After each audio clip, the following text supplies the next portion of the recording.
읽고 31절 말씀 교독합니다. 즉시로 각 회당에서 예수가 하나님의 아들이심을 전파하니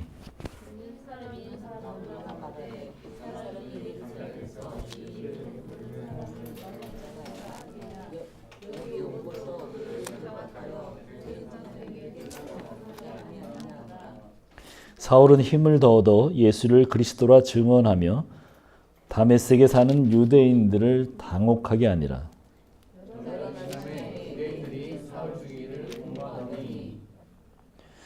그 계교가 사울에게 알려지니라. 그들이 그를 죽이려고 밤낮으로 성문까지 지키거늘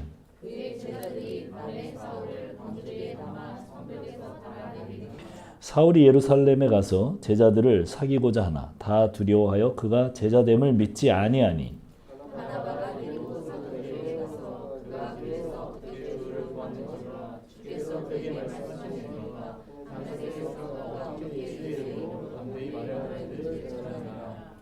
사울이 제자들과 함께 있어 예루살렘에 출입하며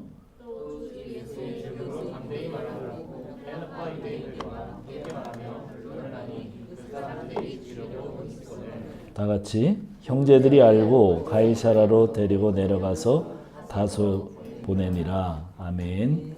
일단 기도합시다. 하나님 아버지 감사합니다. 오늘 또 이렇게 주의 말씀 앞에 섰습니다. 저희 모두가 주의 말씀을 깊이 받고 성령으로 충만한 시간이 되도록 주의 인도하여 주옵소서. 종의 부족한 입술 가리시고 주의 말씀만 선포되도록 주의 인도하기를 간절히 원합니다. 예수님의 이름으로 기도합니다. 아멘. 자, 우리 앞뒤 옆 사람하고 같이 한번 인사합시다. 네, 하늘 복 받으세요. 네. 예, 감사합니다.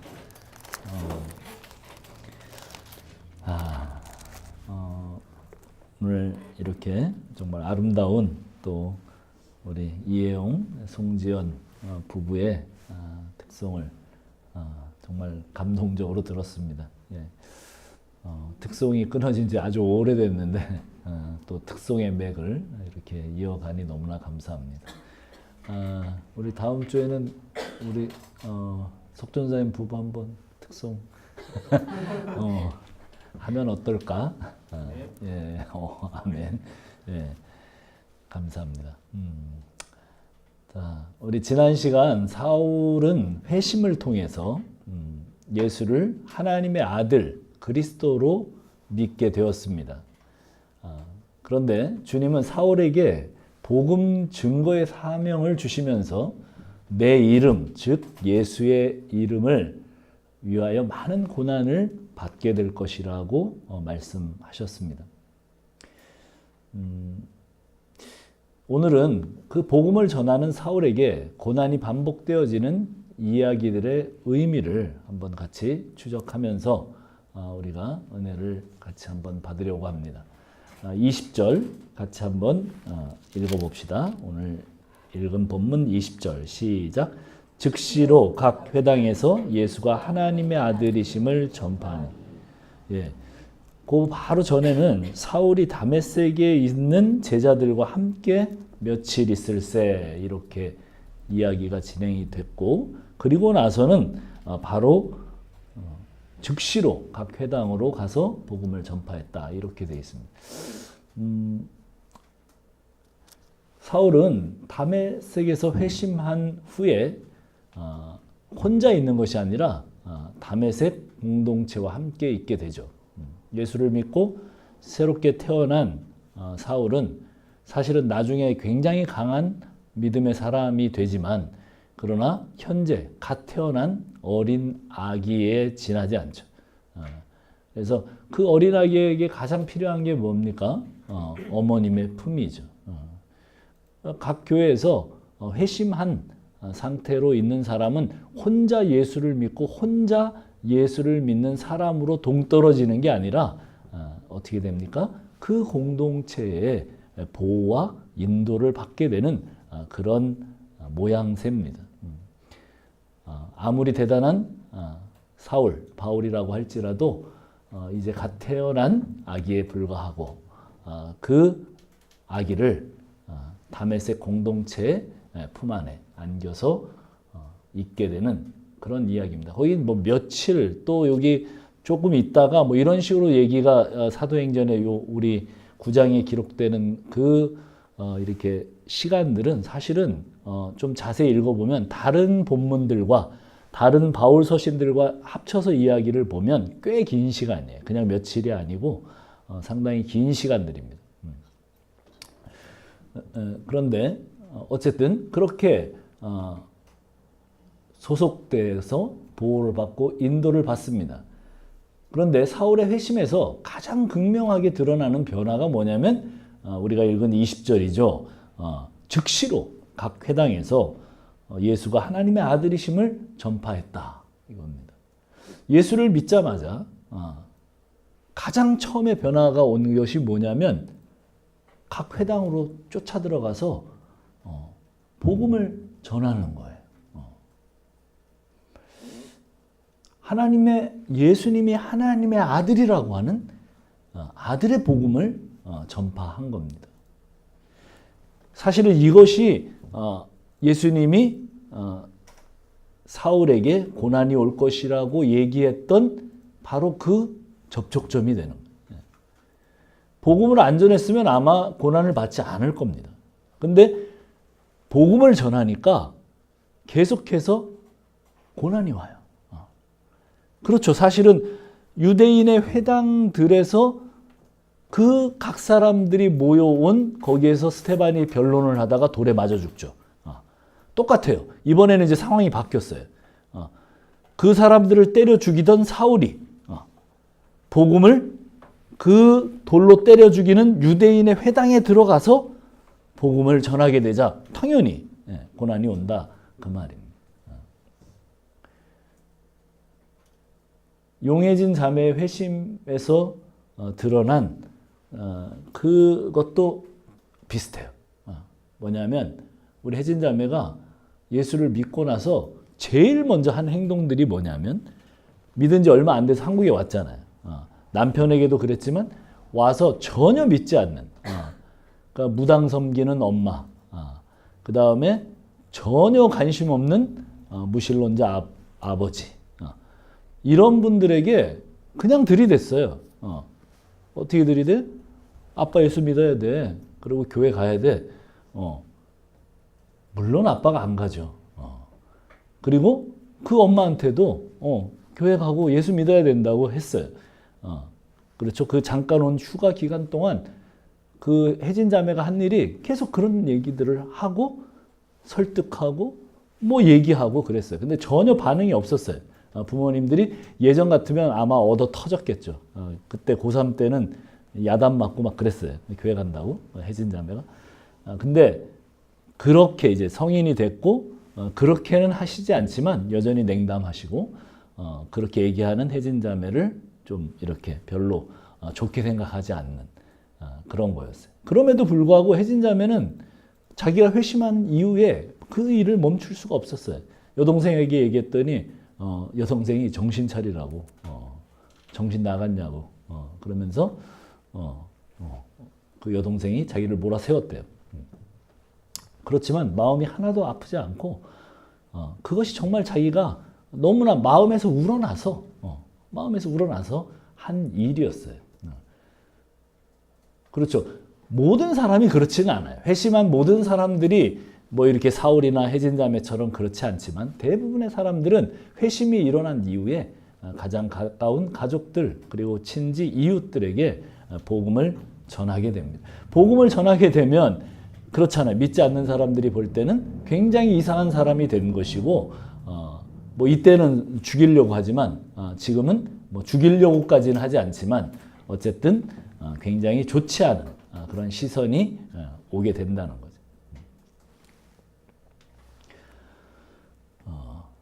그래서 오는 관계의 어려움, 그런 단절을 무릅쓰고 이제 복음을 전하는 회심자들이 많고 그것이 요즘은 이 사울의 회심의 이후에 고난을 당했듯이 요즘 회심한 사람들의 고난일 거예요.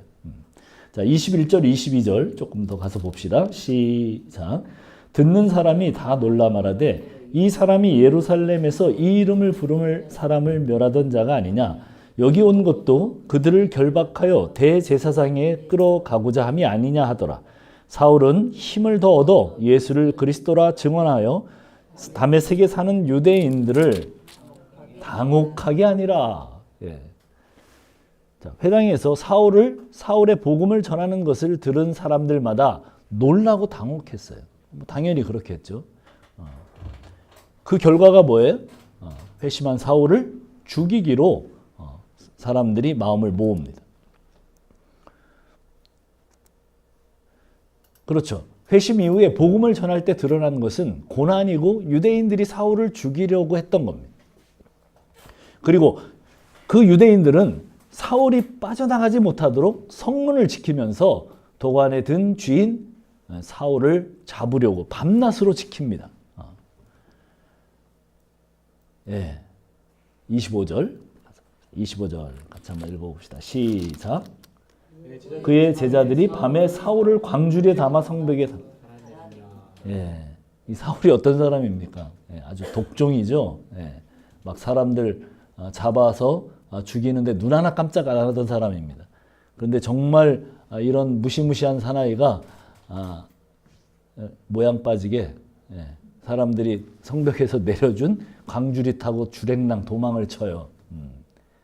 굉장히 정말 어떻게 보면 회심한 이후에 사울 같지 않는 모습을 하고 도망을 가죠.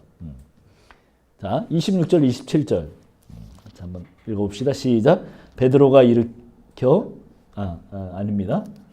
26절, 27절 시작. 사울이 예루살렘에 가서 제자들을 사귀고자 하나 다 두려워하여 그가 제자됨을 믿지 아니하니 바나바가 데리고 사도들에게 가서 그가 길에서 어떻게 주를 보았는지와 주께서 그에게 말씀하신 일과 다메섹에서 그가 어떻게 예수의 이름으로 담대히 말하였는지를 전하니라. 예. 한번 우리 거기 성경의 색인에 보면 갈라디아서 1장 17절로 18절이라고 돼 있죠. 한번 가서 볼까요? 갈라디아서에서 조금 더 자세하게 나옵니다. 이 상황이. 갈라디아서 1장 17절로 18절 19절까지 한번 읽어봅시다. 예, 제가 가진 성경 303페이지에 있습니다. 예, 여기다 같이 한번 읽어봅시다. 갈라디아서 3장 17절부터 19절 시작. 또 나보다 먼저 사도된 자들을 만나려고 예루살렘으로 가지 아니하고 아라비아로 갔다가 다시 다메섹으로 돌아갔노라. 그 후에 3년 만에 내가 게바를 방문하려고 예루살렘에 올라가서 그와 함께 15일을 머무는 동안 주의 형제 야고보 외에 다른 사도들을 보지 못하였노라. 자, 보니까 올라간 지 얼마나 된 거예요? 올라갈 때, 예루살렘으로 올라갈 때가 얼마나 돼? 다시 한번 사도행전으로 돌아와 봐요. 사도행전으로 돌아오면 지금 사울이 예루살렘으로 가서가 아까 그 장면이에요. 그러면 지금 다시 다메섹 사건이 있은 이후에 올라간 횟수가 몇 년이라고 돼 있었어요? 3년이에요. 자, 여기 바로 광주리에 담아 성벽에 달아 내리고 나서 사울이 예루살렘으로 바로 간 게 아니에요. 3년. 3년 만에 사울이 예루살렘에 갔어요. 네. 그렇죠? 여기서 보면 그냥 시간이 바로 간 것 같아요. 광주리 달아 내려가지고 다메섹에서 바로 예루살렘으로 간 것 같아요. 그렇지 않아요? 3년 만에 갔어요. 여러 군데를 돌아서 3년 만에 갔어요. 거기서 제자들을 사귀고자 했습니다. 올라간 이유가 제자들 누구예요? 예루살렘에 있는 제자들, 특별히 12사도. 왜 그랬을까요? 그들을 만나서 자기가 경험하고 자기가 예수님을 만나서 회심하고 회심할 때 받았던 사명 뭐예요? 이방인의 사도가 될 것이라고 했던 그 모든 것들을 그들에게 승인받고 싶은 거예요. 사도로서의 승인, 그 12사도로부터 사도로서의 승인 뭐 이런 것들을 받으려고 올라가서 제자들을 사귀고 예루살렘 교회 공동체로 접근을 했어요. 그렇지만 어떻게 됩니까? 예, 누구도 나서서 그와 교제하려고 하지 않습니다. 또 그럴 것이 얼마 전까지 그는 예수 믿는 사람들을 잡아 죽이고 투옥했던 장본입니다. 그 예루살렘에서. 예루살렘의 제자들은 자기들을 잡아 죽이려고 했던 사울이 어떻게 하루아침에 변하겠는가 그렇게 생각을 하는 거죠. 사울이 우리를 만나려는 것은 우리를 모두 파악해서 잡으려고 하는 저희와 음모가 있을 것이라는 정도의 분위기. 그래서 사울이 예수 믿고 새 사람이 되었다고 하니 예루살렘의 제자들은 그것을 믿지 못합니다. 다메섹에서 사울이 회심했을 때도 같은 반응이었죠. 그때는 누구예요? 예, 아나니아. 아나니아에게 직접 예수님이 나타나서 뭐라고 그랬어요? 사울에게 가서 안수해 주라고 그랬어요. 그랬더니 뭐라고 그래요? 사울이? 아나니아가 뭐라고 그래요? 아니, 사울이 적잖은 피해를 입혔습니다. 예수 믿는 사람들 정말 잡고 죽이고 투옥시키고 이런 일을 했던 자입니다. 이렇게 예수님한테 다시 그렇게 얘기했던 사람이에요. 물론 그가 결국은 예수님의 말씀에 순종해서 가죠. 그렇지만 그렇게 신실한 제자들도 처음 반응이 뭐였냐면 아닙니다. 그에게 그렇게 할 수 없습니다. 그러나 예수님의 명령을 듣고 가서 결국은 다메섹 제자들을 설득하고 결국은 다메섹 공동체에 아까 본 것처럼 거기에 회심한 사울이 있을 수 있었던 거죠.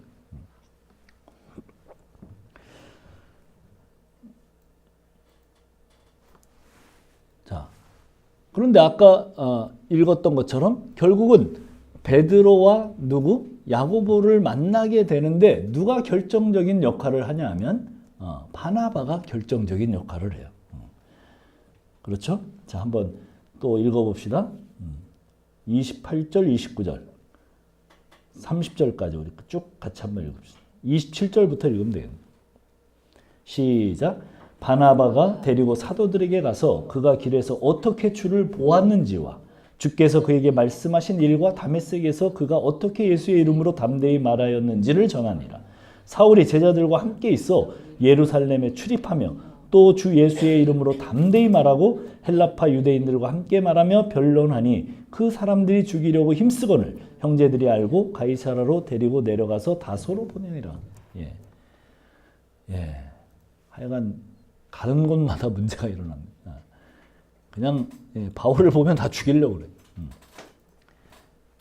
사울이 그랬던 것처럼 본인이 그랬던 것처럼 이제 본인을 이제 사람들이 죽이려고 합니다.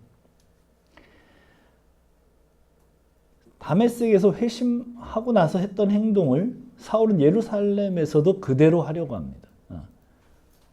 그런데 아까 이야기한 것처럼 누가 이번에는 아나니아 대신 바나바가 그 역할을 해줘요.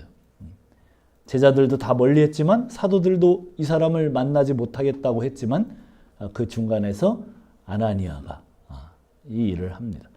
아나니아가 참 대단한 아나니아가 아니라 미안합니다. 바나바가 이 일을 해요.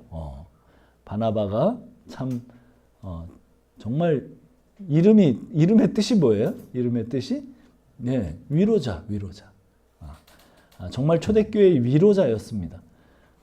초대교회 사람들이 갑자기 많이 모이고 이 사람들이 다 돌아가야 되는데 돈이 없고 잘 곳이 없고 먹을 것이 없자 자기 땅을 다 팔아서 그 초대교회를 섬겼던 대단한 사람이죠. 그래서 그의 이름이 위로자라는 별명이 붙었어요. 그럴 정도로 대단한 사람이고 이 위로자가 나서서 사울을 딱 변호하니까 모든 사람들이 믿고 그리고 사도들도 이제 그와 교제가 시작됩니다. 그래서 사울이 그 예루살렘 교회 공동체 안으로 또 받아들여집니다. 그래서 다메섹에서 회심하고 나서 했던 행동을 사울은 예루살렘에서도 그대로 또 재현되고, 또 그것을 통해서 특별히 또 뭐예요? 이제 받아들여지고 나서 또 가서 하는 행동이 뭐예요? 헬라파 유대인들과 변론했대요. 그러자 그들이 사울을 죽이려고 합니다. 이것도 어디서 많이 본 거죠? 어디서 봤어요? 그렇죠. 어디서 봤어요? 한 6장쯤에 가면 우리가 들었던 거죠. 스테반이 누구하고 변론을 해요? 헬라파 유대인. 각 지역에서 온 그 헬라파 유대인들과 변론을 하죠. 그러자 스테반에게 헬라파 유대인들과 그 사울이 달려들었어요. 도저히 그 논쟁을 이기지 못하겠으니까 이제 말이 안 통하면 어떻게 합니까? 말로 지니까 어떻게 해요? 그 다음에는 돌을 들어서 스테반을 쳐 죽이죠. 실력 행사를 했습니다. 데자뷰죠. 반복이 일어나요. 이제 사울에게 똑같은 일이 벌어집니다. 예루살렘에서 사울이 스테반의 뒤를 이어서 하나님의 아들의 복음을 전하자 헬라파 유대인들이 어떻게 합니까? 죽이려고 합니다. 그러자 30절에 형제들이 알고 카이사라로 데리고 내려가서 다소로 보냅니다. 어디서는 다마스쿠스에서는 어떻게 했어요? 형제들이 광주리를 성벽에 달아 내렸죠. 이번에는 예루살렘에서는 예루살렘 형제들이 또 누구를? 사울을 도망시킵니다. 자, 사울의 회심 이후의 삶은 이렇게 계속 반복이 됩니다. 여러분 오늘 본문 속에서 뭐가 읽어져요? 예수님을 영접한 사람들은 삶에서 계속 어떤 반복이 일어나요. 우리는 예수를 믿고 나서 회심하고 나서 정말 무언가 새롭고 무언가 다양한 경험들이 올 것이라고 그렇게 생각하는 경향이 있죠. 그러나 우리의 현실은 그렇지 않아요. 회심을 하고 나서도 그날이 그날이에요. 예수 믿고 나서 뭐 특별히 달라진 거 있습니까? 네.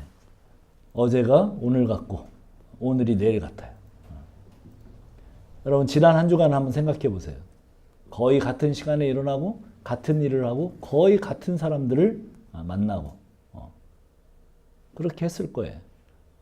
물론 지난주에 결혼했던 우리 예용 부부는 야자수가 펼쳐져 있는 풍경에 눈을 떴고 그 아름다운 별들이 쫙 깔려있는 별을 보며 잠이 들었겠지만 그리고 지금까지 살아온 인생과는 다른 특별한 경험을 했겠지만 그런 신혼여행과 같은 특별한 순간을 제외하면 우리는 매일 반복되는 일상 속에서 삶에 대한 기대와 감사를 잃어버리기가 일쑤죠. 그래서 새로워져 보려고 어떻게 합니까? 그 반복된 일상을 좀 벗어나 보려고 새롭게 결심도 하고 결단도 해봐요. 뭐 이런 거죠. 음식을 절제하고 운동도 하고 살을 빼봅니다. 그러나 우리는 대부분 뺀 만큼 더 먹기 때문에 원래 몸무게를 바로 회복하고 말죠. 또 일상을 살죠.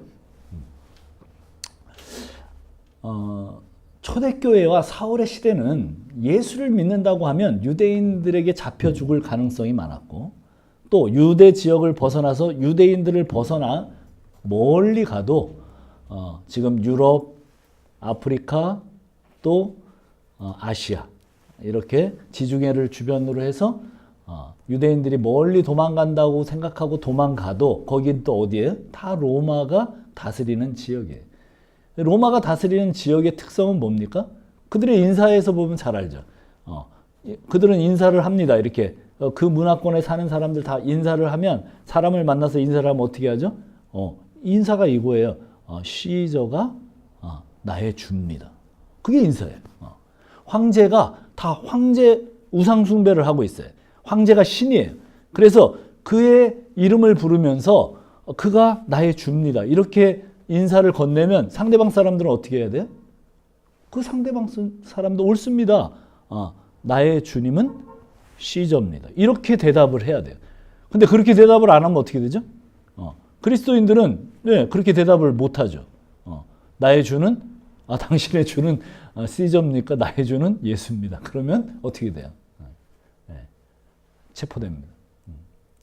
뭐 우리가 영화 같은 데서 봐서 알지만 그렇죠. 콜로세움 같은 데 끌려가서 검투사들과 검투를 하든지 아니면 동물들의 먹이가 되든지 뭐 여러 가지 핍박과 고난이 붙어 있었습니다.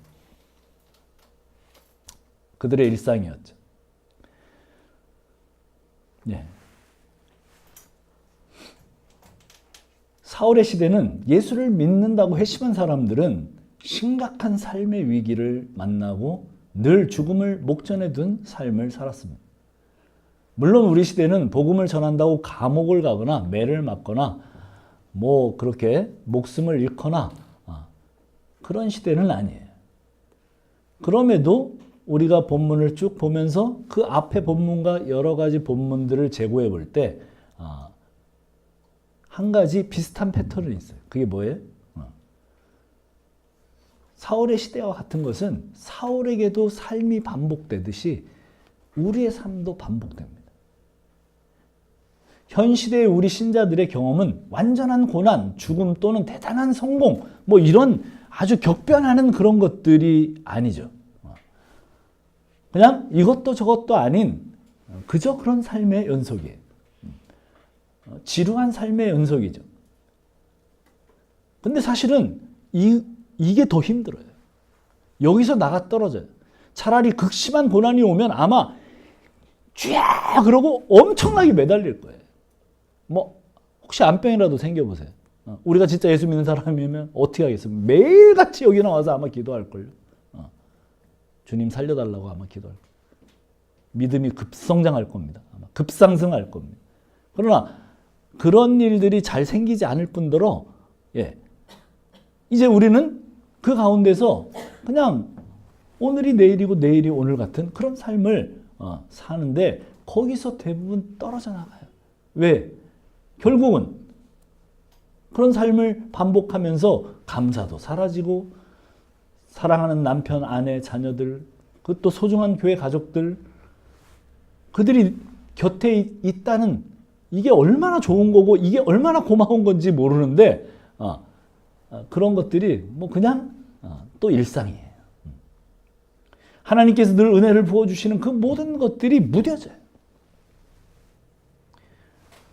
전도서를 보면 초반부에 이런 이야기들이 나옵니다.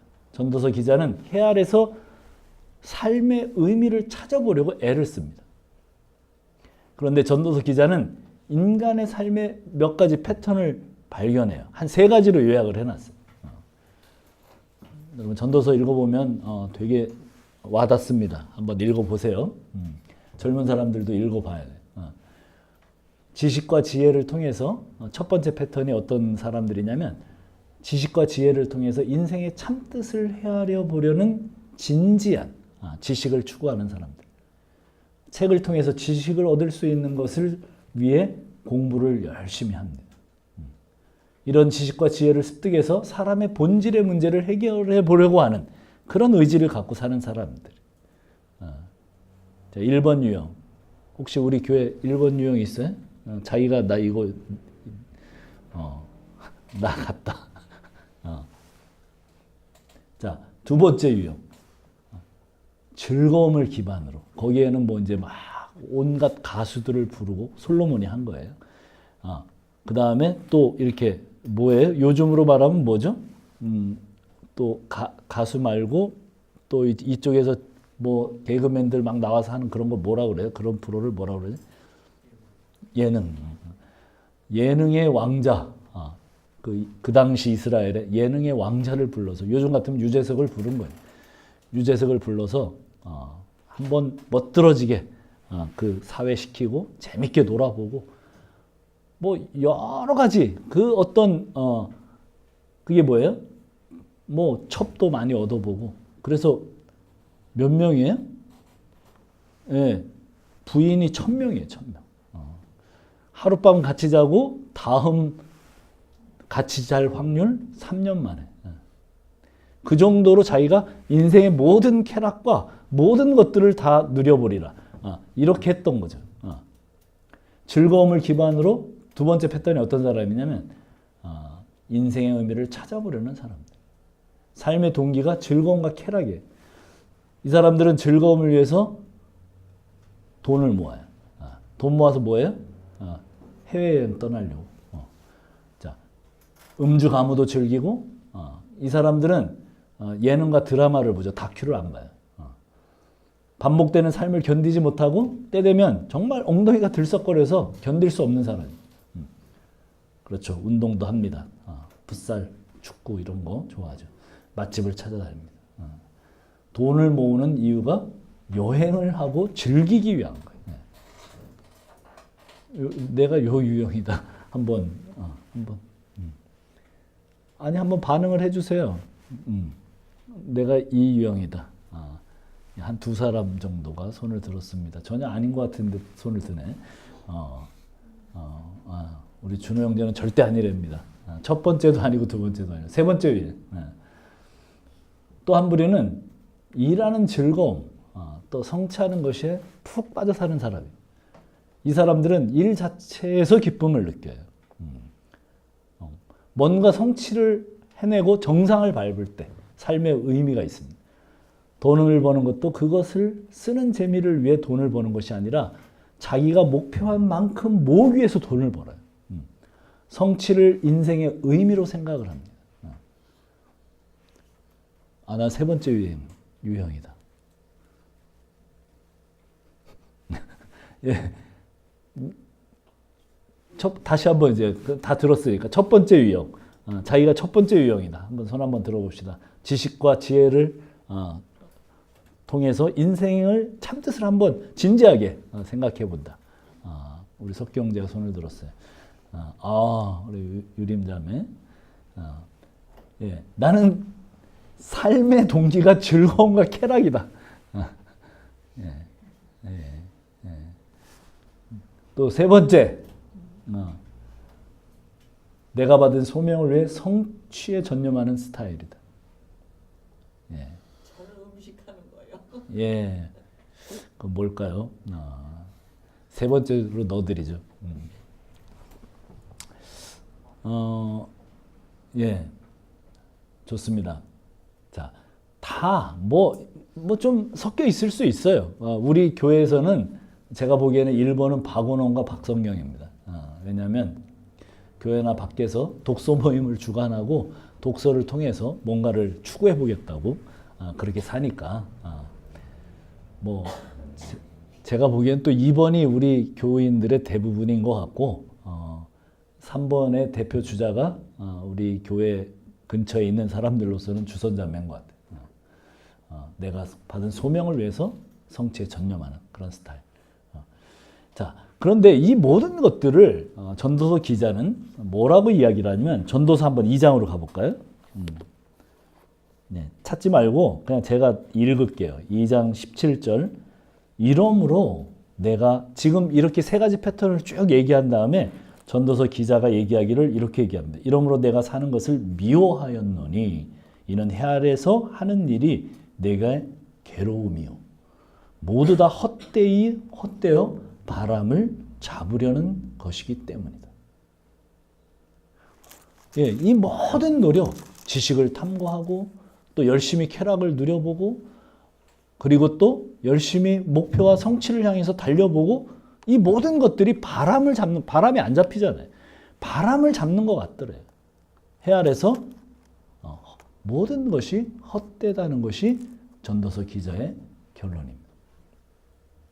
자, 다 우리는 뭐 조금씩은 섞여 있지만 이 세 가지 패턴 안에 다 들어가 있어요. 믿는 사람이나 믿지 않는 사람이나 똑같아요.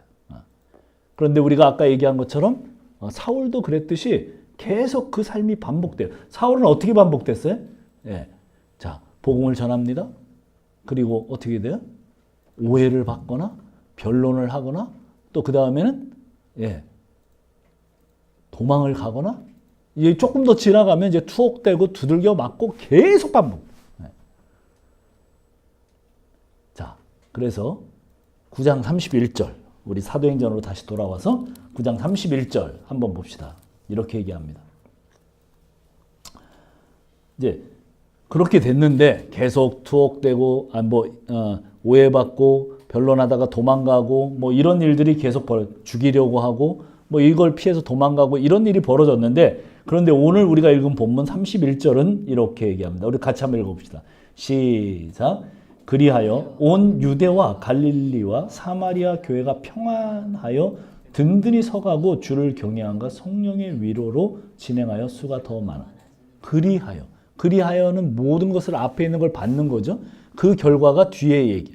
그러니까 이거 이상하잖아요. 오해받고 도망가고 이렇게 했는데 어떻게 그리하여 교회가 쭈그러들었다. 뭐 이런 얘기가 나와야 되는데 반대 얘기가 나와. 그렇죠. 이런 반복의 시간들 속에서 그리하여 사울에 계속 복음 전하고 오해받고 쫓겨나고 돈쟁하고 두들겨 맞고 이 끊임없는 반복이 어떤 결과를 만들어냈는가? 그리하여 온 유대와 갈릴리와 사마리아 교회가 평안하여 든든히 서가고 주를 경외함과 성령의 위로로 진행하여 수가 더 많아지니라. 사울이 복음을 전하고 오해받고 쫓기고 논쟁하고 광주리 타고 죽을 뻔하고 예루살렘에서도 그래서 계속 그랬고 앞으로도 계속 성경을 읽어보면 사도행전을 읽어보면 계속 그럴 것인데, 그러면 복음은 더 찌그러지고 교회를 무너져야 하는 것인데, 그런데 하나님은 사울의 그런 삶을 재료로 삼아서 주님의 몸된 교회를 평안히 든든히 세우고 성령의 위로로 수가 더 많아지게 했다. 예, 이게 소망이죠. 복음을 전하고 두들겨 맞고 도망다니는, 논쟁하고 오해받고, 예. 그런데 우리 주님은 사울의 이런 삶을 붙들어서 하나님께서 31절을 만들어내십니다. 세상 사람들도 비슷한 삶을 살아요. 아까 얘기한 그런 패턴, 전도서 기자가 얘기했던 그 모든 패턴. 그러나 그들의 삶은 허무하게 끝납니다. 예수 그리스도 안에 있는 우리의 삶은 우리의 추구와 우리의 실력, 우리의 살았던 삶의 열매로 끝나지 않는다는 거예요. 우리도 비슷한 패턴으로 살아요. 그러나 그렇게 끝나지 않아요. 거기에 하나님의 은혜가 더해져요. 이것이 우리의 자랑이고 우리의 영광입니다. 그래서 예수 안에 사는 삶보다 더 영광스러운 삶은 없어요. 중문교회 여러분, 반복되는 삶의 여정, 피곤한 일상 속에서 큰 열매가 없어 보여요. 그게 내 일상이고 탁월함으로 주님을 섬겨보지도 못한 것 같은 일상이 계속될 수도 있어요. 그러다 인생 끝날 수도 있어요. 그것이 무력한 우리의 모습이라고 할지라도 하나님은 우리의 삶을 통해서 교회를 세우시고 우리의 몸부림, 그런 것들을 통해서 우리 주님은 그것을 헌신으로 인정해 주시요.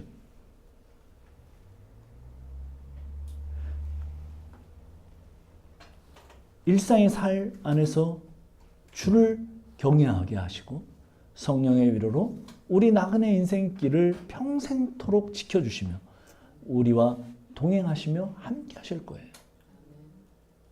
자, 31절의 마지막 이야기가 수가 더 많아졌대요. 우리는 그렇게 생각합니다. 우리가 모여서 어떻게 수가 더 많아지게 할까 고민하고 또 어떻게 하면 더 교회가 부흥돼야 할까 뭐 이런 것들을 생각할 수 있습니다. 그러나 오늘 성경의 이야기는 행간을 읽어보면 우리 일상의 삶에서 어떤 사람은 그냥 그 패턴대로 열심히 책 읽고 공부하고 지식과 지혜를 쌓고 어떤 사람들은 열심히 즐기고 교제하고 살고 아마 이 사람들이 교회에 많은 형제 자매들을 전도해 올 거예요 아마. 세 번째는 뭐였어요? 열심히 일하고 실적을 내고 거기에서 정복하고 이 사람들이 아마 헌금을 많이 하겠죠. 그렇게 목표를 향해 달려가는 삶을 그대로 살고 자, 그렇죠? 계속 반복되듯 사울의 삶이 반복되듯 우리의 삶도 반복될 거예요. 어제와 같은 일상을 살자는 거예요. 거기에 삐지지 말고 거기에 그냥 여기 이걸 벗어날 수 없을까? 그냥 뛰쳐나가는 그런 게 아니라 거기에서 그 삶을 받아들이고 그 일상을 정말 기쁨으로 살아내는 거죠. 그러면 오늘 말씀처럼 우리의 그 일상을 통해서 주님께서 일하신다는 거예요. 교회의 흥망성쇠는 주님께 달렸어요.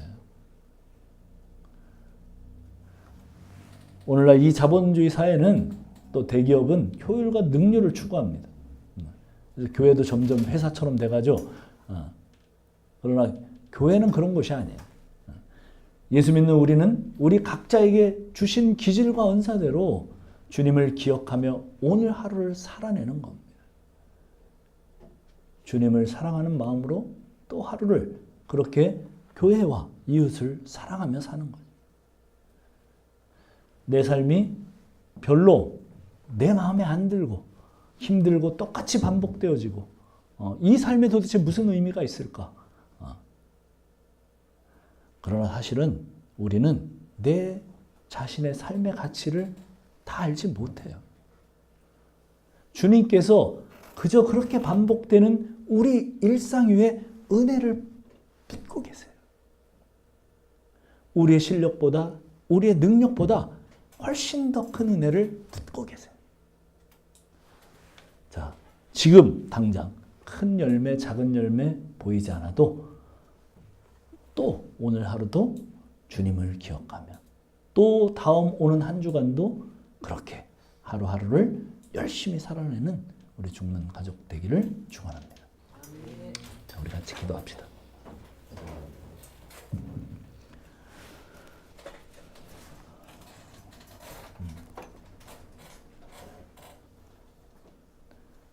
아마 사울도 회심한 이후에 답답했을 겁니다. 계속해서 복음을 전하면서 살아가는데 계속해서 반복됩니다. 사람들의 오해 그리고 사람들의 그 핍박 그리고 여러 가지 일들이 계속해서 또 다음 장소로 가면 또 그렇게 또 그렇게 아마 오늘 우리의 삶이 그럴 거예요. 정말 우리가 그리스도인이고 복음을 전하고 산다면 우리가 이 시대 가운데서 그런 일상의 삶들이 반복되는 그 안에 그 와중에 있을 겁니다. 그러나 은혜는 그렇죠. 항상 하나님이 하신다는 거예요. 하나님께서 하세요. 우리는 몸부림칠 뿐이죠. 우리는 그냥 그 주님을 믿고 한 걸음 한 걸음 내딛는 것 뿐이에요. 그러나 주님이 그 위에 은혜를 부으십니다. 그래서 내가 보기에는 정말 하찮은 것 같고 열매들이 없는 것 같고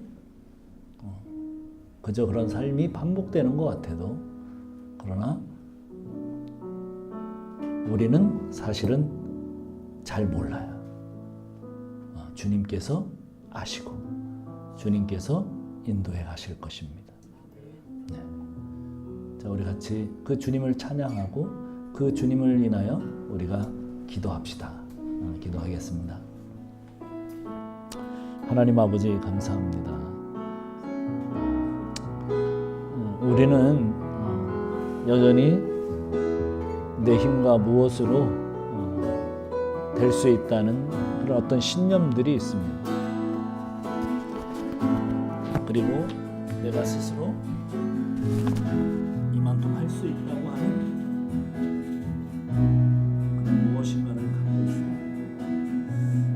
그러나 사실은 쉽지 않고 거기에서 계속 무너져 내리는 자신들을 바라봅니다. 그러나 주님 함께 하셔서 오늘 견딜 수 있는 힘과 은혜를 주시는 분이 계십니다.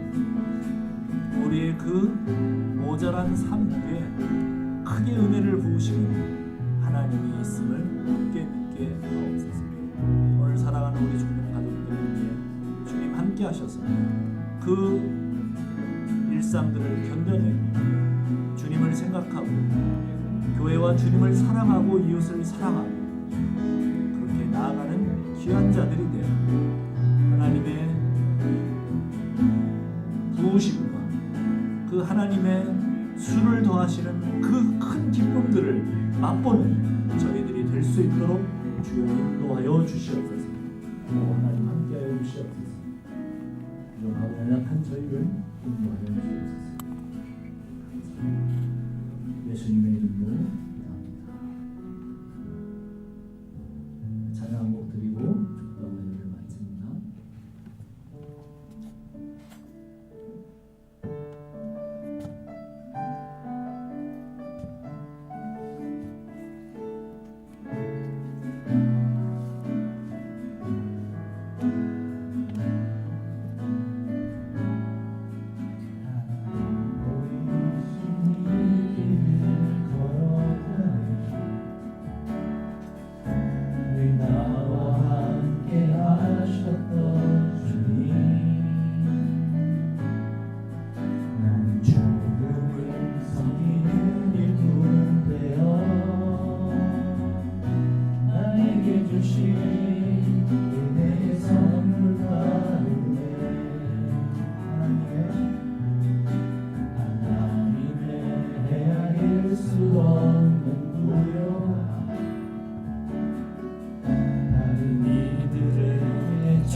가지는 자들에게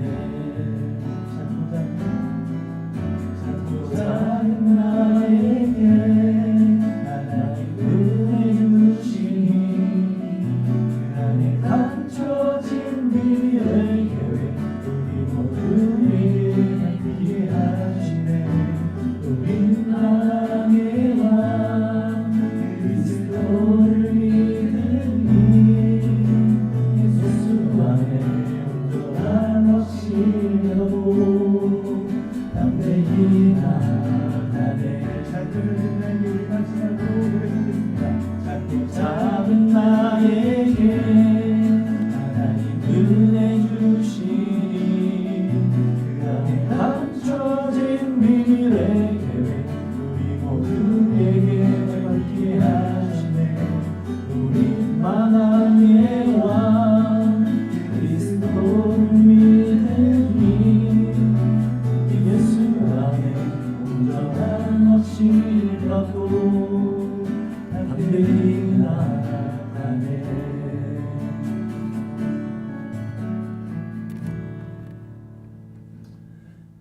그렇습니다. 주님, 어제가 오늘 같고 오늘이 또 내일 같고 내일이 오늘 같은 그런 반복되는 삶 속에서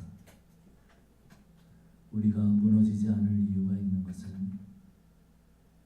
그 가녀린 우리의 삶을 주님께서 보고 계시고 주님께서 그 위에 은혜를 부으시며